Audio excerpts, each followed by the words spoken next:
अच्छा, एक बार की बात है, सुदामा जी अपने घर में थे और वो काफ़ी गरीबी से जूझ भी रहे थे। तो उन्हें अचानक ना अपने, वैसे तो वो पूजा कृष्ण भगवान की करते थे, नारायण की करते थे अपने घर में, और वो उनके मित्र भी थे। तो हुआ क्या कि एक दिन है ना, वो उनको अचानक ना बहुत याद आ रही अपने में, वैसे तो वो हर पल याद आती थी उन्हें, पर उनको अचानक एक दिन बहुत याद आ रही कि मैं ना अपने मित्र से मिलने जाऊं। अब वो द्वारकाधीश पहुंच गए थे, कृष्ण भगवान तो द्वारकाधीश बन गए थे। तो उन्होंने अपनी धर्मपत्नी से कहा कि है ना, मैं ना वहाँ जा रहा हूँ, कृष्ण भगवान से, द्वारकाधीश से मिलने जा रहा हूँ। तो उन्होंने कहा कि ठीक है चले जाओ, क्योंकि तो उन्होंने मना नहीं करा कि नहीं तुम्हें नहीं जाना है। उन्होंने कहा ठीक है, आपका मित्र है, आपको याद आ रही है तो आप चले जाओ। तो हुआ क्या कि है ना, वो चलने लगे। तो उन्होंने कहा अरे अपने मित्र के यहाँ जा रहे हो तो कुछ लेकर जाना, ऐसे खाली हाथ जाओगे? तो भाई अब घर में तो कुछ भी नहीं था उनके यहाँ ले जाने के लिए। तो फिर वो सोचने लगे कि भाई मेरे पास तो कुछ नहीं है। तो उन्होंने कहा घर में थोड़े से चावल रखे हैं, इतने से चावल हैं, मैं पोटली में बांध के दे देती हूँ। तो उन्होंने क्या करा, उनकी धर्मपत्नी ने उसको है ना पोटली में बांध कर दे दिया, और बोले है ना आप ना उनको बेट में दे देना। तो उन्होंने कहा ठीक है। अब वो है ना, काफ़ी समय लग गया, पहले का समय ऐसा तो था नहीं कि लिया गाड़ी में बैठे हुए पहुँच गए। तो पैदल पैदल पैदल पैदल वो पहुंच गए, काफ़ी समय लगा उन्हें, काफ़ी महीनों लग गए पहुंचने में। तो पहुंचते पहुंचते जब वो वहाँ पहुँचे, द्वारकाधीश पहुँचे, तो वहाँ पे बहुत बड़ा भव्य देखा कि द्वारकाधीश में इतना भव्य हो रहा था, क्योंकि भाई वहाँ पे तो हर कोई राज कर रहा था, कोई गरीब नहीं था, सब कुछ बहुत विशाल सुंदर, घर देखने लायक थे। वो चकित रह गए कि यहाँ पे तो इतना भव्य वैभव है। कोई बात नहीं, अब वो पूछते पूछते गए कि भाई यहाँ पे द्वारकाधीश का घर कौन सा है। तो सबने कहा अरे ये है कौन, इतना गरीब कहाँ से आ गया, किसी को समझ में नहीं आ रहा। तो फिर भी लोगों ने कहा कि आगे बढ़ जाओ, आगे रास्ता है, या थोड़ा आगे और जाओगे तो वहाँ पे रास्ता है। तो वो है ना चल दिए वहाँ पर। पूछते पूछते जब देखा कि द्वारकाधीश का इतना बड़ा महल है, इतना भव्य महल, तो पहले तो वो चकित ही रह गए कि मैं पूछूं कि नहीं पूछूं। अब जो वहाँ के है ना पहरेदार थे वो देखने लगे ये कौन आया है, इतना गरीब ब्राह्मण, ये है कौन।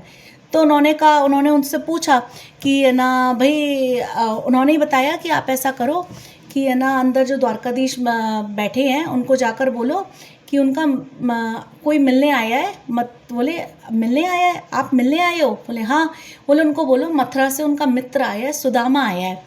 तो वो है ना, उन्होंने कहा ठीक है। बोले लेकिन है ना वो मिलते नहीं है ऐसे किसी से। तो बोले नहीं, एक बार बोल कर तो आ जाओ। तो बोले अरे भाई अगर ये बोल रहा है इतना तो चलो बोल आते हैं। फिर वो अंदर गए, जो पहरेदार थे तो उसमें से एक पहरेदार वहाँ गया अंदर। अब कृष्ण भगवान तो लीलाधारी है, उनको तो सारी लीलाएं पता थी कि वो चले हैं घर से और क्या क्या हुआ है बीच रास्ते में, सब कुछ पता था उन्हें। तो वो आंखें बंद करके बैठे हुए थे अपने महल में, और उधर ही उनकी रानियां भी थी, सारी रानियां भी बैठी हुई थी। इतने में ना पहरेदार आ गया और बोलता है कि है ना ऐसे ऐसे आप मथुरा से आपका एक मित्र आया, अपना नाम वो अपना सुदामा बता रहा है। बस कृष्ण भगवान खड़े हो गए और उन्होंने सब कुछ ऐसे सिंहासन से खड़े होकर बस उन्होंने दौड़ लगाई है कि मेरा मित्र आया है, सुदामा आया है। और वो दौड़ते दौड़ते दौड़ते, अब सारे हैरान, रानियां हैरान कि सुदामा आया है। और वो दरबार दरबार थे, दासियां थी, जितने महल के लोग थे वो सब देखने लगे कि ये हुआ क्या। और वो दौड़ते दौड़ते दौड़ते दौड़ते दरवाजे तक पहुंच गए, जो वहाँ का दरवाज़ा गेट होता था, पहले बहुत बड़े बड़े गेट होते थे। तो वहाँ पर वो पहुँचे और उन्होंने उनको हाथ पकड़ा और है ना अंदर ले आए, और उन्होंने सिंहासन पे बिठाया। उनके वस्त्र देखे, काफ़ी देर तक तो उन्हें निहारते रहे, वो भी उन्हें निहारते रहे। फिर इसके बाद ना उन्होंने उनके वस्त्र बदलवाए, चेंज करवाए, जो फटे हुए वस्त्र थे, पैरों में कांटे लग रहे थे क्योंकि वो नंगे पाँव आए थे, उनके पैर साफ करे। फिर जब कुछ वो सही होकर बैठ गए तो वो उछलने लगे सुदामा जी ऐसे। तो बोले क्या हुआ मित्र, कोई बात है तो बताओ।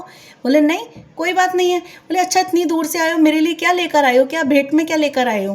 बोले नहीं मैं तो कुछ नहीं लाया हूँ तेरे लिए। बोले नहीं कुछ तो लाया है, कुछ तो तुम मुझसे छुपा रहा है। बोले नहीं। अब वो भी डर रहे थे, इतना बड़ा द्वारकाधीश, इतना बड़ा राजा, उसके आगे मेरे जरा से चावल क्या देंगे। तो बोले नहीं कुछ तो ला रहे। फिर भी उन्होंने देख लिया, कृष्ण भगवान को ने देख लिया। बोले नहीं भाभी ने कुछ तो भेंट में तो भेजा है, मुझे बता क्या भेजा है, ऐसे तो भाभी आने नहीं देंगी। तो उन्होंने कहा ठीक है। तो उन्होंने क्या करते हैं, अपने सुदामा जी ने ना अपने छुपाने लगे। फिर भी उन्होंने बोले पहले भी तो ऐसे ही करता था, पहले मेरे गुरु माँ ने दिए थे तब भी तूने ऐसे ही करा था। जब बचपन की बात, अब आदत गई नहीं है तेरी। गुरु माँ ने चावल दिए थे तब भी तूने छुपा दिए थे। तो जब ये दोनों बचपन में थे तब गुरु माँ ने चावल दिए थे, तब भी ये छुपा गए थे और ये खा गए थे। अब बोले अब भी तेरी यही आदत है, निकाल वो चावल, मेरे वाले चावल निकाल। तो उन्होंने चावल निकाल के उनको ले लिए उन्होंने।